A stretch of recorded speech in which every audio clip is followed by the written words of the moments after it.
Hi everyone and welcome to my place. I have had an SOS call for urgent help, floral help from Gloria, who lives in the States. She has a beautiful home and she uses it for wedding receptions and functions. On either side of the doors that go into the white room, she has 2 plinths and 2 urns similar to this.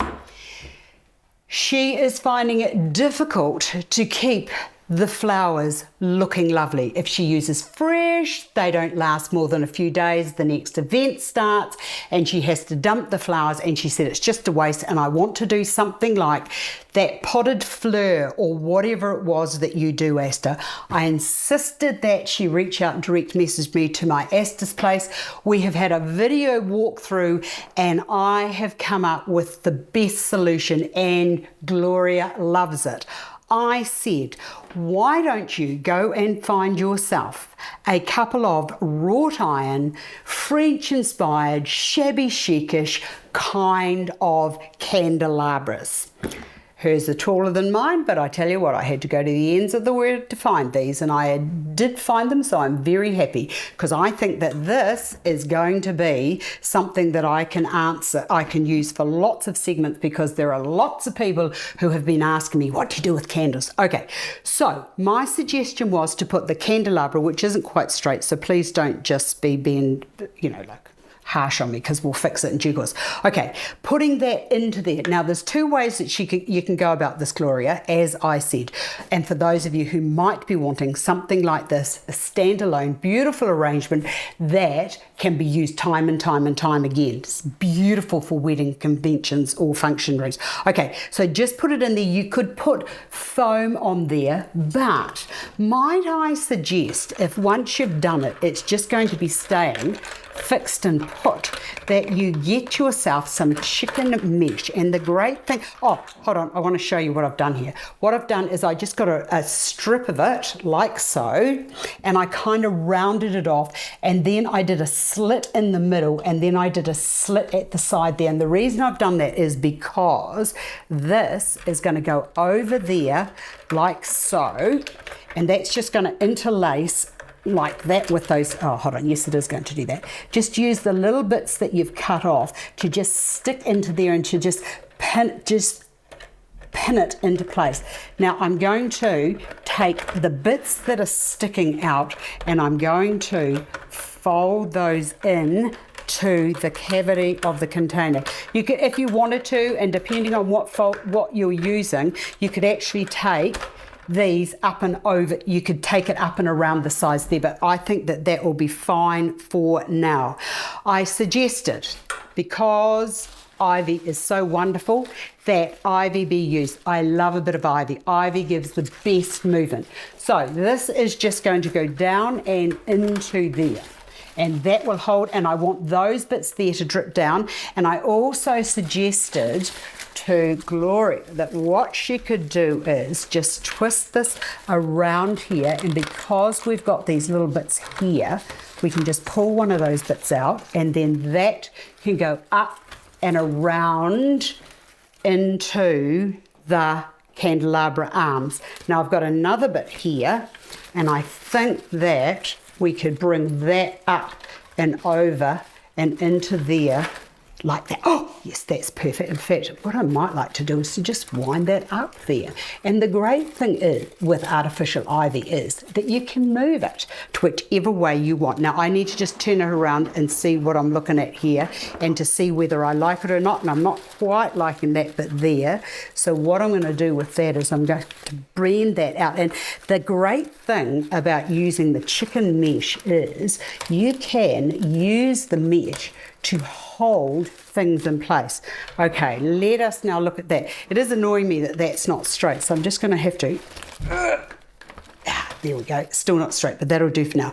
Okay, now the structure is in place, and why I love a good potted fleur and why I want to bring them back into vogue is because you can use whatever foliage you want. You can go fresh or artificial. You can use artificial plants, or you could use real potted house plants and depending on the interior cavity of your urn, the sky's really the limit. You can do whatever you like. Okay, now I'm looking at this and I'm thinking, it needs a little bit of something else.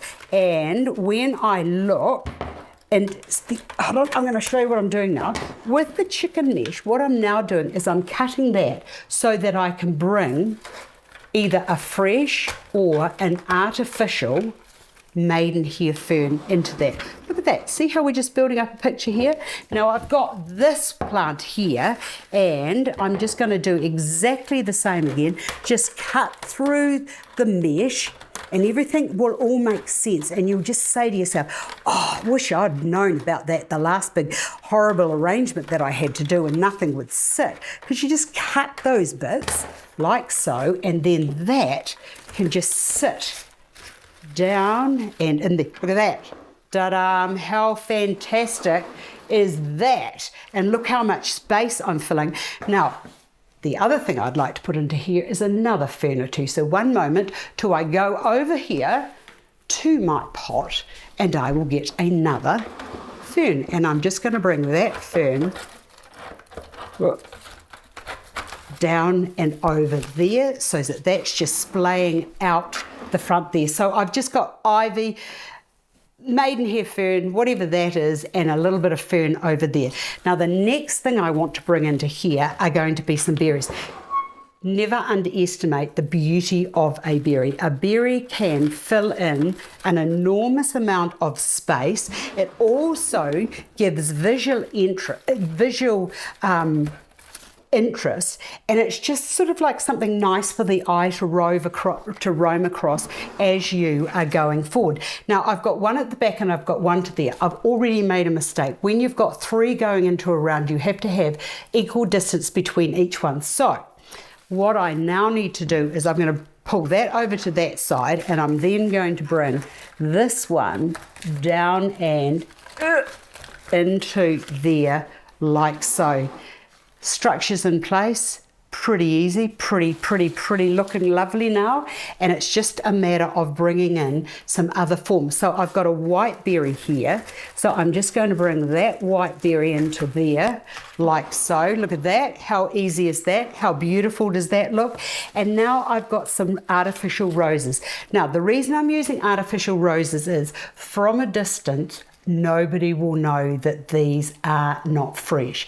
And as I said to Gloria, once you get to here, the stage is set. You can put fresh lilies, you can pour water into there, or you could just at the last minute, you could put peonies or roses or lilies or whatever focal flower the bride wanted, or whatever colour she wanted. And then after the event, it's just a matter of taking the flowers out and it's waiting for another day. But I am going to show you how to use other bigger forms in due course, because these designs really do just need to come back into vogue. Now, while I'm on this side, I'm just going to stick these roses into place here.